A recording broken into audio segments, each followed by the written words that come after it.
If you want to rouse passionate opinions, just discuss the origin of the human race. Some people of faith still argue the literal, biblical perspective that we were created in an instant by a creator, while the scientific community has long claimed that we are the result of pure evolution. As it turns out, more and more evidence is showing the likelihood that both theories actually hold some truth.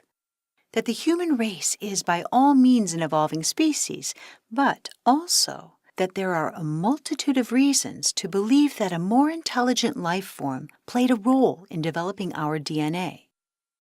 As we unravel more mysteries from our past, more and more geneticists are pushing the boundaries of accepted theories by mentioning the A word. Yes, alien, and the overwhelming evidence that something played a role in our evolution. So if you're among those people still laughing off this possibility, because you've never seen one, we'd like to bring you up to speed with some of the remarkable discoveries being discussed in the scientific community, ones that prove our genetic makeup has to be more than the luck of the draw.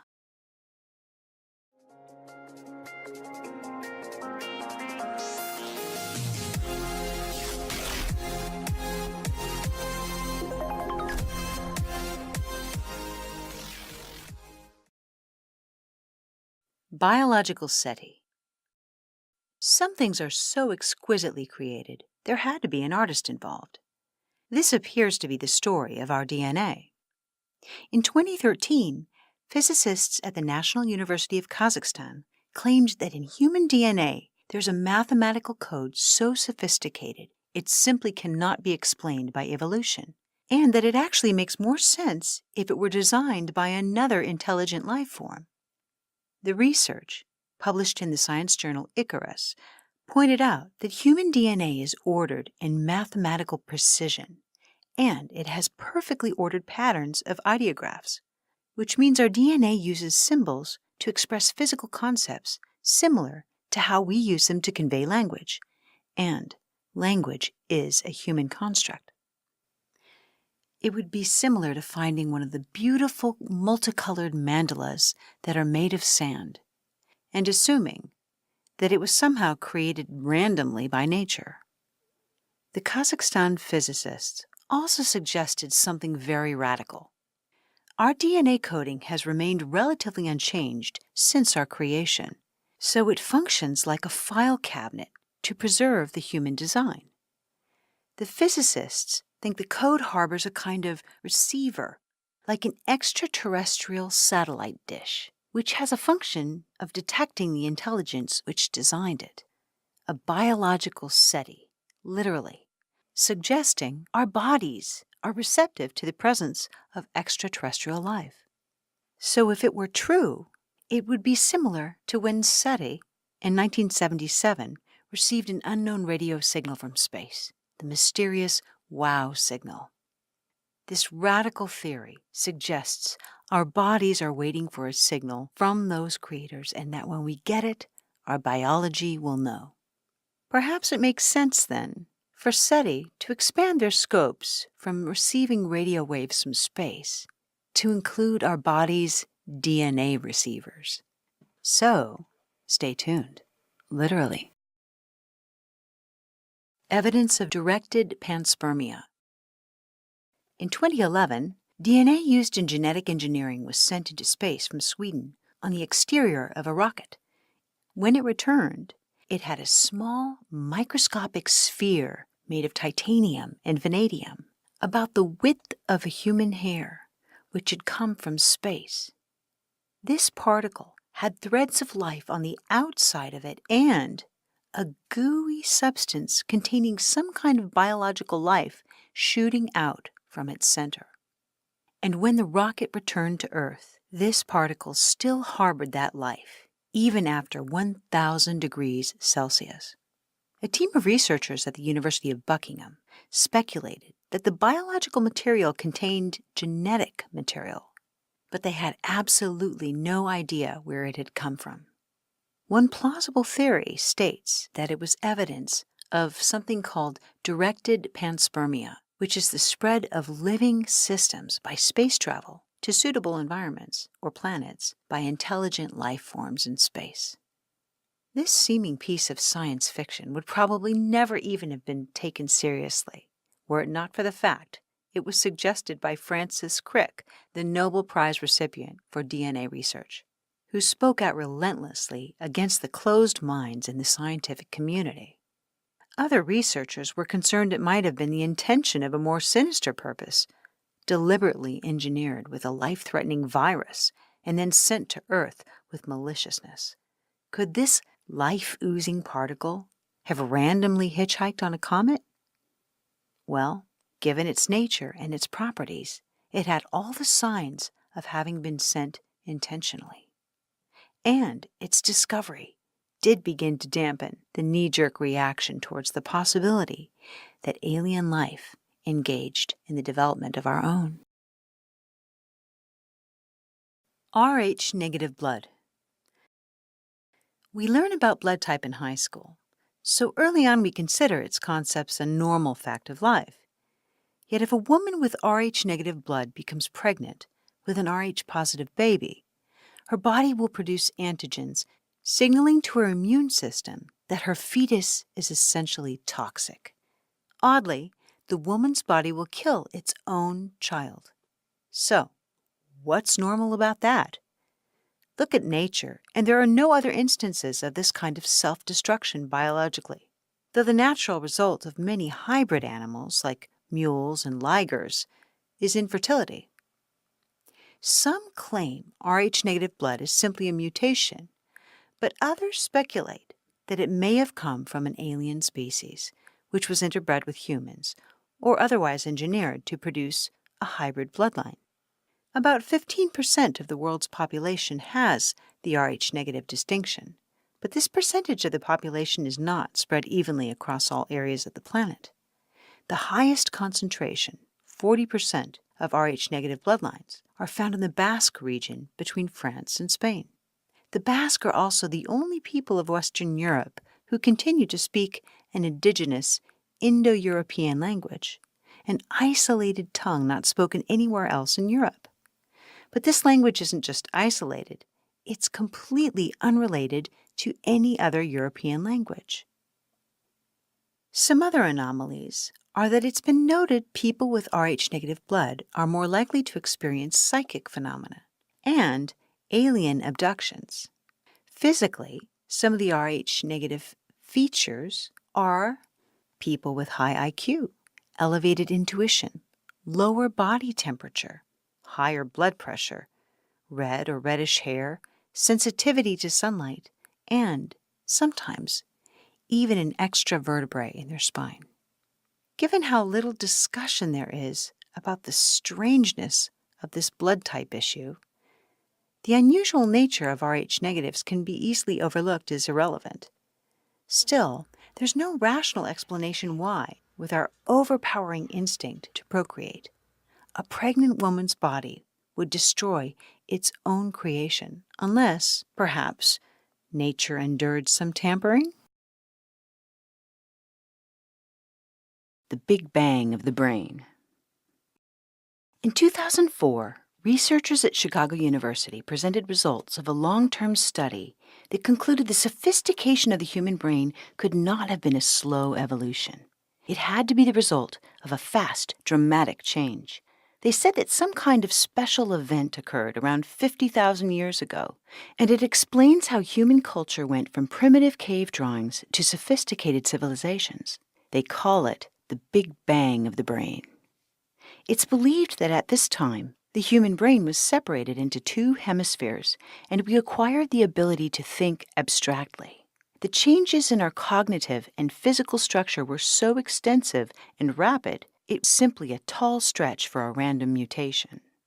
One of the many elements that was changed was a unique gene called the FOX protein 2. It's responsible for language and our ability to speak.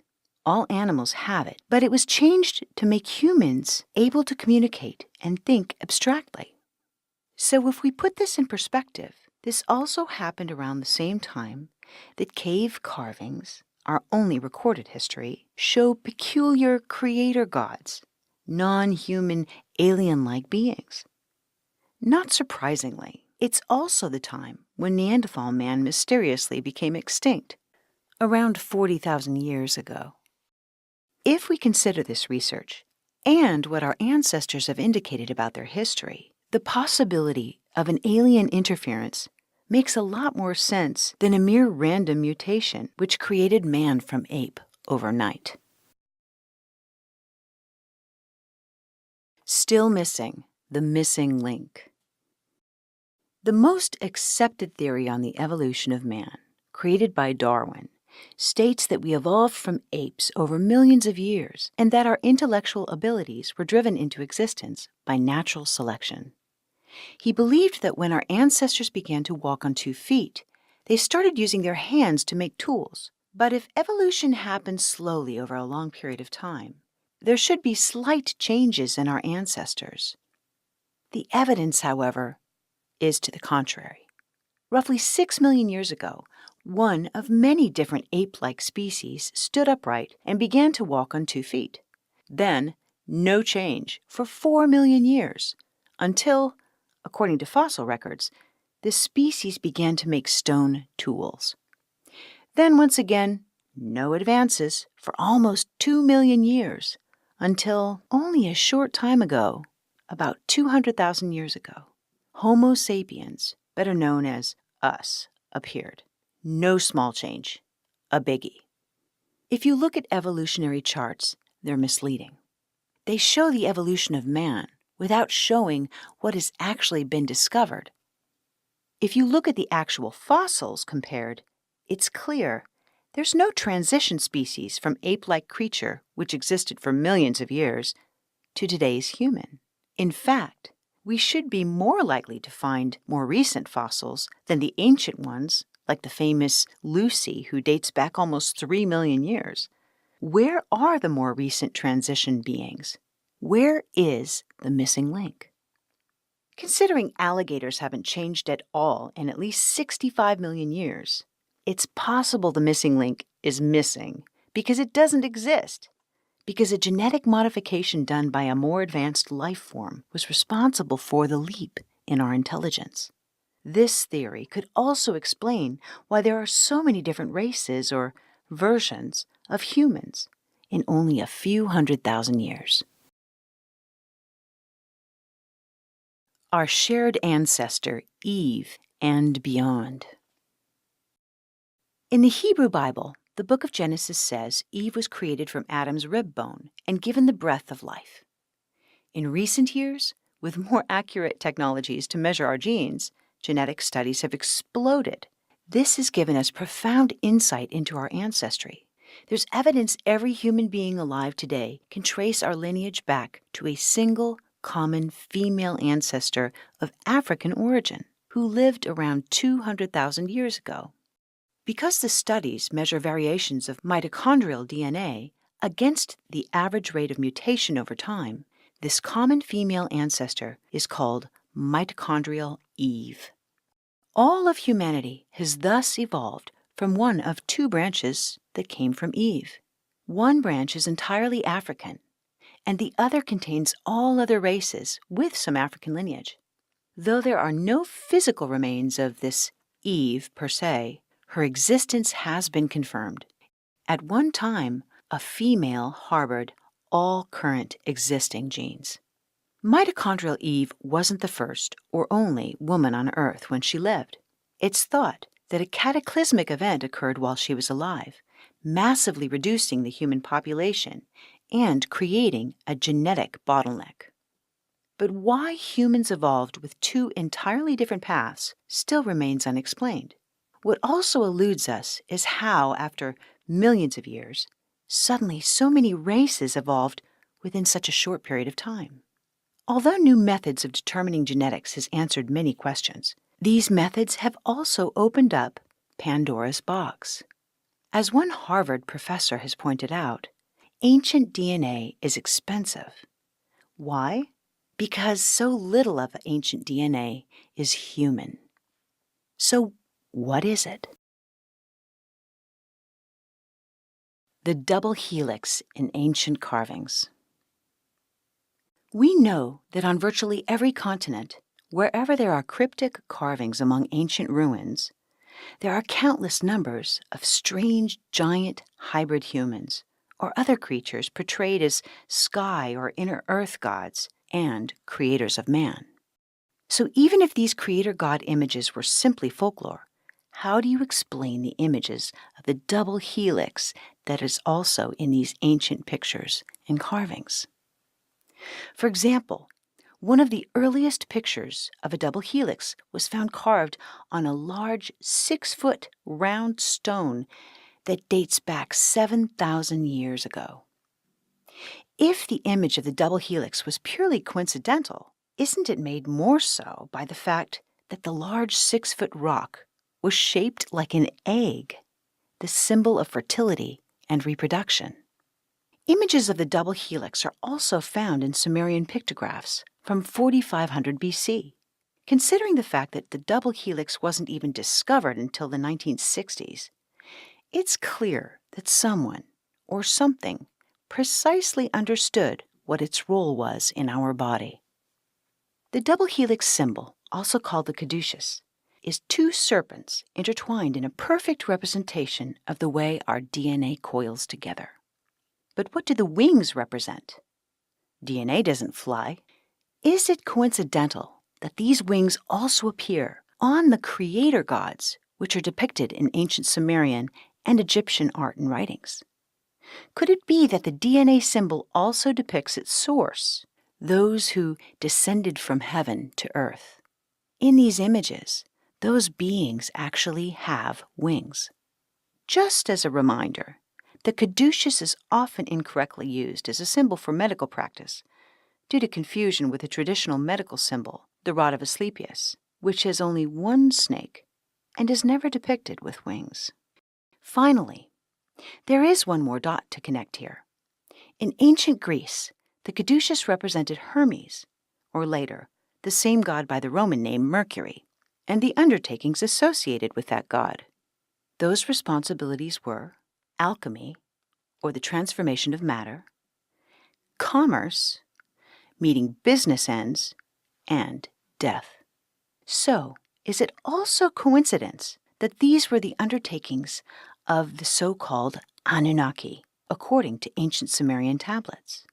These tablets tell the story of those creator gods who descended from heaven to earth, genetically transforming existing hominids, the Neanderthal, for the purpose of their commerce in order to serve their race. Pure coincidence? Evidence of a destroyed planet.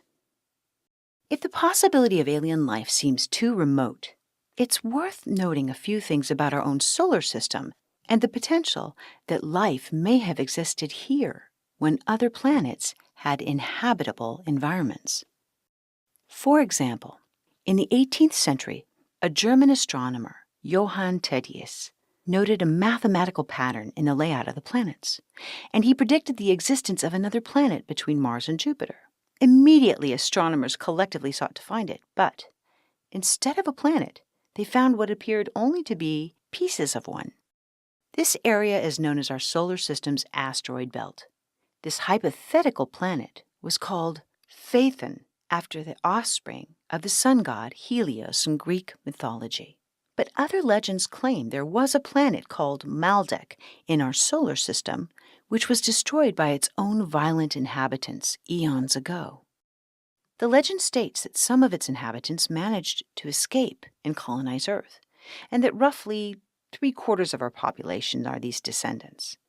If you insist that evolution is linear, this legend is a stretch. However, it does leave one wondering why the otherwise perfectly mathematical pattern of our solar system has a vacancy. Evidence of nuclear destruction on Mars. If Maldek wasn't home to alien life, one other planet might have been. Recently published news shows that Mars had vegetation and flowing water. In fact, there's water there still at the pole. NASA has known for some time, however, that Mars has a very high concentration of the gas isotope xenon-129 in its atmosphere. Xenon-129 is radioactive. It also does not occur naturally. It's the result of a nuclear explosion. It was determined back in 1972 that a nuclear reaction had taken place on Mars approximately 1.7 billion years ago. The head of the United States Atomic Energy Commission, the late Dr. Glenn Seaborg, won a Nobel Prize for his work in the synthesis of heavy elements.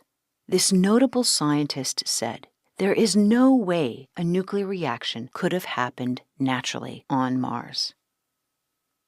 So, if the reactions weren't natural, the implication is that intelligent beings caused them. It's already happening. In conclusion, if the collection of these facts still leaves room for doubt, or if it still seems far-fetched that some being could make or manipulate or arrange a biological pattern as small and fascinating as DNA, there's only one fact left to share. We're already doing it. Synthetic DNA made its first public debut in 1967, and for the last 50 years, it's likely that the published discoveries are years behind where technology has actually gone. You only need to compare Morse code to a cell phone or the first camera to the Hubble telescope to see the speed of technology in a few decades. So who knows what's really happening now behind closed doors with the manipulation of DNA? So on that day when alien beings descend and say, "Take me to your leader," we might need to greet them with, "Hey, Dad." Till then, consider what these facts and discoveries propose, and keep an open mind. Thank you for watching, and hit the like button if you enjoyed this video. We hope you'll subscribe, and if you'd like to be notified of future releases, just hit the bell button.